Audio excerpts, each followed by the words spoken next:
Yo, what's good, man? It's your girl, Ali the Great. Welcome back. For those of you guys who remember the Wake and Bake show from 3 years ago, I decided to relaunch it and bring it back as a podcast. So, man, I really appreciate y'all being here. If you are here right now, make sure you leave a comment and let me know that you're tuned in. Without further ado, should we get the weed? Yo, pass that shit! And for my people out there, this is an 18 and up radio show, podcast show, and I do live and reside in the state of Michigan where it is 100% legal. So just disclaimer, I don't condone any illegal use of any substance. So the strand of the day, we smoking GG number 4. Let's take a look at that. GG number 4, it's hitting. So for my people out there who was able to see the GG and Gucci Mane showdown last night, and what are y'all thoughts? Me personally, I was really excited to see two amazing artists, representing the South, two people who have definitely changed the lens for our culture and for Black culture, in trap music, and undisputably both artists have put on in their respective weight classes. I think Jeezy was a slightly more entertaining performer, but I think Gucci Mane stayed tried and true, and he kept it street, and I know the street niggas felt him for that. And I heard a lot of talk around the street conversation, and how a lot of people felt like Jeezy let them down. But me personally, I don't play in the streets. I haven't in a long time, so I can't come with that perspective. And I know that a lot of people will respect me when I say I'm not in the street, so I don't comment on street shit. But I will say, as far as energy goes, I was really excited to see the exchange of energy between two grown men and to see how one energy overpowered the other. And it seemed to me like positivity overpowered the negativity. And that was what I was really, really excited to see. That's what really opened my eyes to so many more aspects of the culture, and how, people pin us up against each other, and they expect us to go to war, and they expect us to claw each other's teeth out. And it's such a noble and honorable way to go about things, to say at the end of the day, it's been 20 years of the nonsense. It's all love this way. And to be able to bring two people of their stature and their credibility out, and to have it be successful and for it to be positive, you know what I'm saying? That was history. We watched history be made, and I was really excited to be a part of that. So I'm really hoping to get you guys' thoughts and you guys' aspects of what you think. And make sure y'all leave that in the comments for me. If there's anything you felt I missed on the analysis of that, make sure you talk to me about it, because I'm looking forward to hearing what people have to say. It was just such an entertaining battle, and I just honestly couldn't believe my eyes that we got to experience something so raw, so real, so entertaining. My main thing right now is energy and the power of energy exchange with intent. And we were just talking about the Gucci Mane and Jeezy battle last night, and what you saw was a clear example of energies, and a clear example of what positive energy plus intent can do in a room. That can squash a 20-year-old feud, that can create a new connection, a new bond. And I wanted to make sure to talk about that today. Like, what is it do you think that is causing us to have so much access to each other, but yet to be so disconnected in a sense? Because it seems like we're more disconnected than we ever have been. And I know for a fact that I'm not the only person that feels that way. You jump on social media, you see people, on a daily basis is like crying for help. And the main thing is, we all are people. We all have one thing in common. We all want to feel important. We all want to be recognized. We all want to be honored. And I think it goes without saying the power of taking that positive intent and that positive energy and what it can do to really open up, new opportunities. And I wanted to make sure I spoke on that today, because the greatest example we saw last night was two individuals who have these long-going histories, this long-going feud, who decided literally, okay, we're going to have an intentional night. We're going to use this negativity to fuel this positive energy. And by the end of the night, y'all saw two people coming together and just like forging that connection. And I just wanted to talk about that because that was so powerful, and I feel like we can all learn from that. You take that intention of doing, of putting your best foot forward, and not thinking about who or what people are gonna say or how you're gonna be viewed, and it's just, it goes without saying what that can do for our community. So if you imagine, you take every feuding person in our community and we figure out a way to get a sit down or a meeting, and we put the egos aside and we make it lucrative for each party.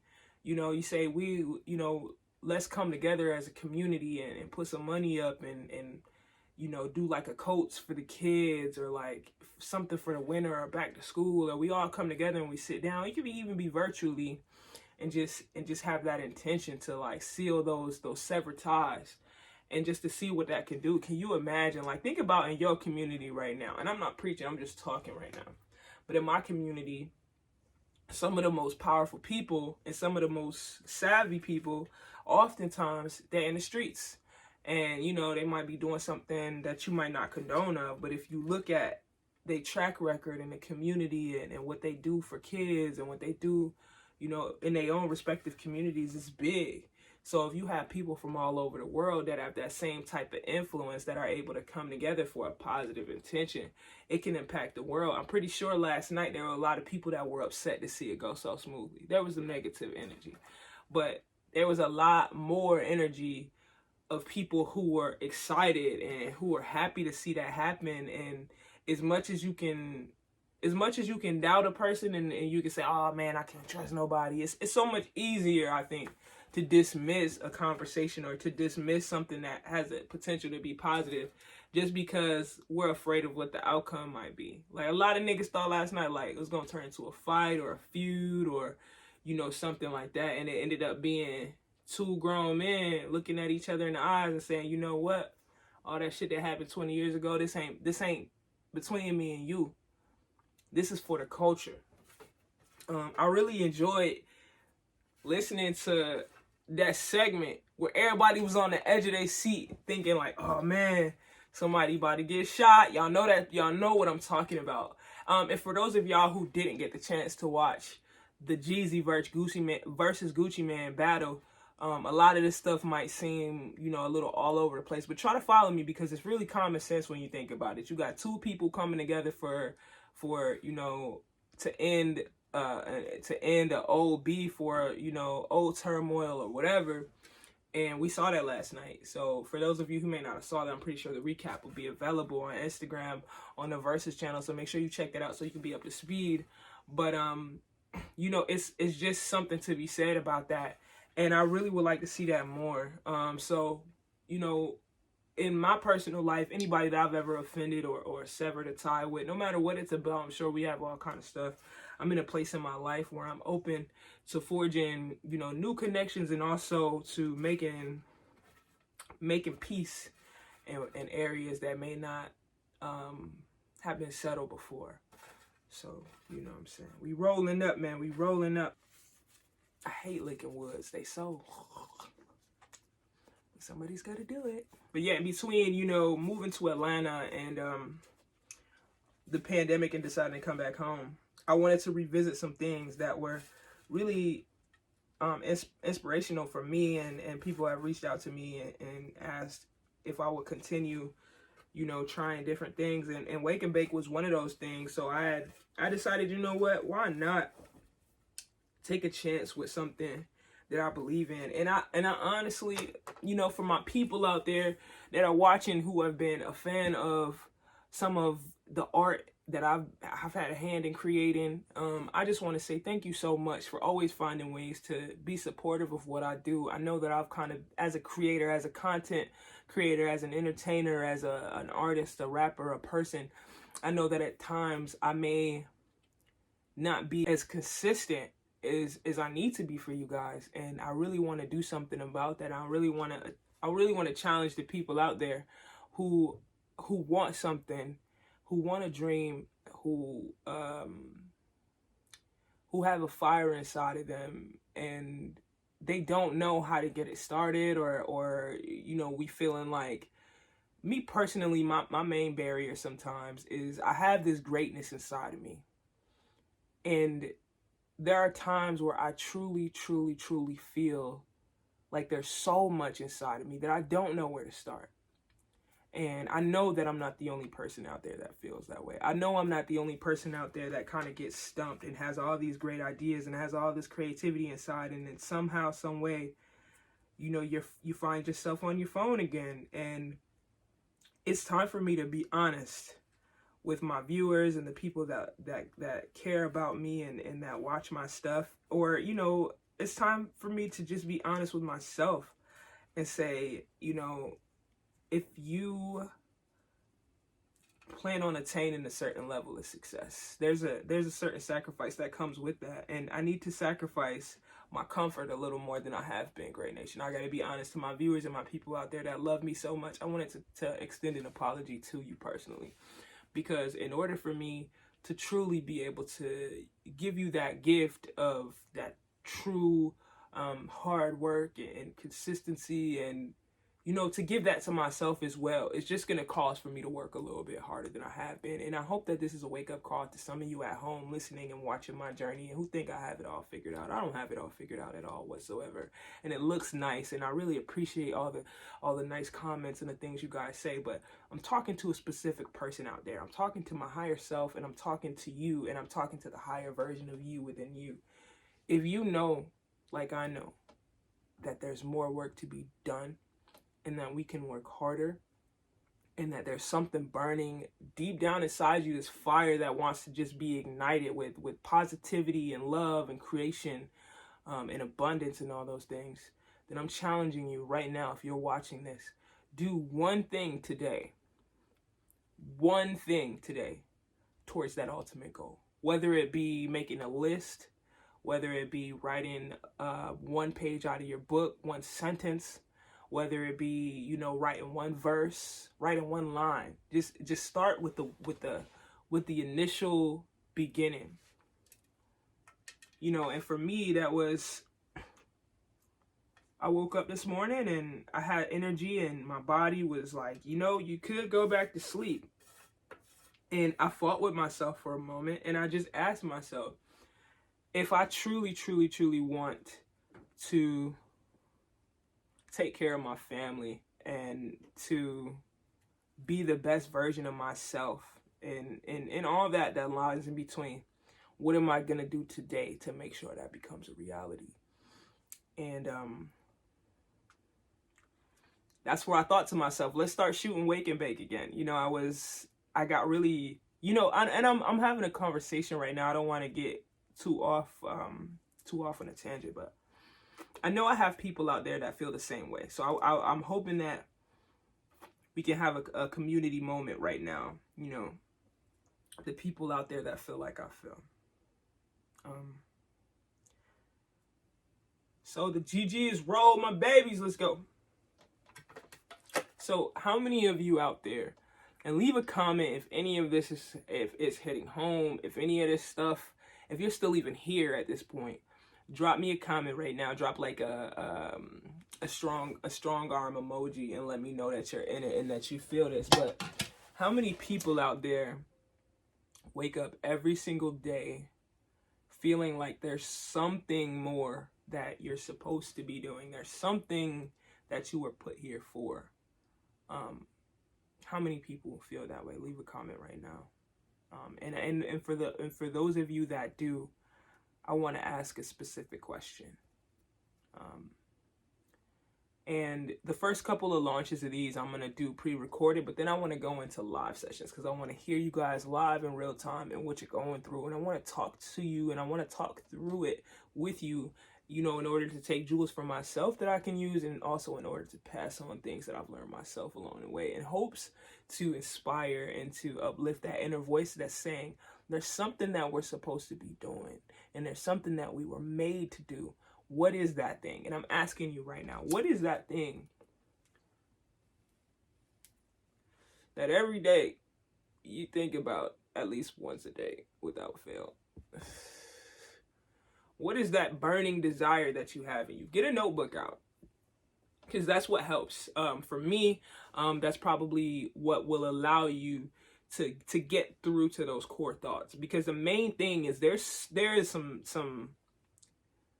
a rhyme and a reason for all of this. So if you dig deep enough to truly be able to hear that voice inside of yourself, the real voice, your real self, not, your mom's negativity and the doubt and, that voice that you hear that's like, you can't do it. Not that voice. That's not you. I'm talking about deep, deep down inside of your core. What is that voice telling you? Because every day I have, if not one, two thoughts of something to do with creation. For me, I always thought my purpose was music solely. And I realized that you can have multiple purposes within that. And I got to the core of that for myself. And the core of that for me was not that music was the sole defining destiny and purpose, but that it was a tool to allow me to be able to move in my purpose. Because what I decided and what I figured out deep down is that my purpose is to offer value, is to give service. And I do that through my expression. So in times, my expression can be music, my expression can be podcasts, my expression can be having a conversation with a friend or a family and just truly expressing the feelings inside. And for me, that has been the most self-reflective and the most eye-opening journey. But for other people, it's imperative that we figure out who we are first. Because when you know what you are, you know what you're not. When you know what you're not, you know how to behave, and you want to figure out at my core, who am I deep down inside, and who do I want to be, and how can I align those two entities so that they can become one. Because when you align yourself with who you are and who you want to be, you're now going to be moving toward those decisions and those behaviors that cause you to lean into that purpose or into that realm. And that can be limited for so many of us, because a lot of us will say, I'm not capable. I can't do this. And you're aligning yourself with a part of, you're becoming one with that mindset. So those behaviors will start to mirror that mindset. And that's what you got to know. Because awareness is key. And for me to have the awareness that it all starts with me and who I think I am and who I decide I am, that was really freeing for me, because I had spent so much time thinking that I had to be something for other people, intertwining my gift with this expectation. It takes away from you when you tack on so many things to you. I have to be this, I have to be this, and you don't have to be anything other than who you are, but you have to know who you are. And for me, discerning who I am is tuning out that voice inside that tells me who I'm not. And that's a limiting belief for me. My brain will go, that voice will go, you can't do that. And then I push back, because who I am, there's a voice inside now that's so much louder than that voice that tries to challenge me or to tell me that I can't achieve something. There's a voice now that I've trained inside to combat that voice. And it says, shh, you're not in charge here. Okay? So have a seat right over there. You can stay in the class as long as you're not disruptive. But at the minute you become disruptive, you have to leave. So you audit your thoughts, and you audit the things that go in, and you audit the things that come out, and you get laser focused on the stimuli that you're allowing to penetrate that subconscious mind. Because that subconscious mind is a gold mine, baby. That's you right there. We think we're our conscious thoughts. No, our conscious thoughts are just the noise. Your conscious thoughts are all the distractions outside of the car. Your subconscious is driving the car. So take those things into account so that you're not overly chastising yourself for being human. We have failures, we have limitations, we have things that our bodies, can and can't do. Know what is your strength, know what's your weakness, and focus on your strengths, but know your weaknesses, because you can always get better. You can always improve. You can always take where you are now and transform where you are now to where you want to be. So when you're in this position that you're in and you feel lost and you feel like there's no way out, or you feel like the tools that you've accumulated up to this point are not enough, there's that other side of the pillow that's still cool. So chill. What I'm trying to say is this: where you are now is preparing you for where you're going. So if you don't feel like you have what you need, rather than focusing on the lack thereof, not having what you need, focus on how you can create those things in the right now. So for me, that means I'm not going to the gym and squatting 350 fucking pounds on the first week.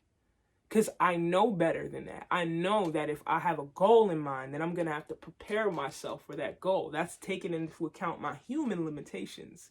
And my human limitations tell me, in order for me to lift up that fucking 350 pounds, I'm going to have to work really, really, really, really hard and lift everything under 350 pounds to get to that point. I cannot be arrogant to say everything that I want, I deserve now because I want it. You have to earn some things, and sometimes you have to earn the right to have control of that voice. Because if you've been negligent and you haven't been checking in with yourself, and you haven't been guiding yourself and coaching yourself, and your thoughts are running amok, you need to make peace with them first, because they run shit. You're going to try to have your positive voice come in and say, hey guys, I know I haven't been around for a while, but we're going to think positive today, okay? So everybody, and then every other voice is going to go, shut up. You haven't been in here. We've been running this. We're in charge. So that's the part of you that has a hard time trusting even you. So you're going to have to break past your own physical limitations and your own mental barriers, because you have work to do, my friends. So let's not cancel ourselves out of something that could be so great for us, all because we're scared of doing the work that it takes to get to the other side of that. And a lot of that work is tedious, my friends, but it is hard. Do you know how hard it is to sit yourself down in a corner and say, today, we're going to manage our emotions for the entire day? That's a difficult task to do, because it requires for you to be conscious of your thoughts. It requires to be conscious of your behaviors. It requires you to be conscious of others and how you're receiving things. It requires you to take note, and that takes time and practice. So for my people out there, including myself, I'm talking to myself, you have the ability to earn any achievement. You have the ability to earn any achievement, but you have to be willing to do that work, whether that's inner work, spiritual work, emotional work, physical work. It's going to require something from you as a sacrifice. So what are you willing to give up, Ali the Great, in order to make your reality, your internal reality, a physical one? What are you at home, my friends, great nation? You know I love you guys so much. You guys have been along for the journey, the music, the podcast, the vlogs. What are we going to do as a team to create this immaterial reality to our material realities? Talk to me in the comments. Let me know what I can do to be more present for you and to be more aware, more awake. What can I do to deliver that value that I strive to do? So that is my life's mission, to serve others, and I enjoy that very much. So how can I do that even better? and ask yourself that same question. My main thing before we go, Wake and Bake. Thank you so much for being here. This is GG, Gorilla Glue number 4. I don't know what you're smoking on at home, but make sure you leave me a comment. Talk to me. Write me on Instagram, or whatever site that you use, Snapchat, TikTok, YouTube, LinkedIn, Twitter, all across the board. You can find me, Ali the Great. Connect with me in any way you can. Let's be friends. And without further ado, it's the Wake and Bake. Have a good day, y'all. Later.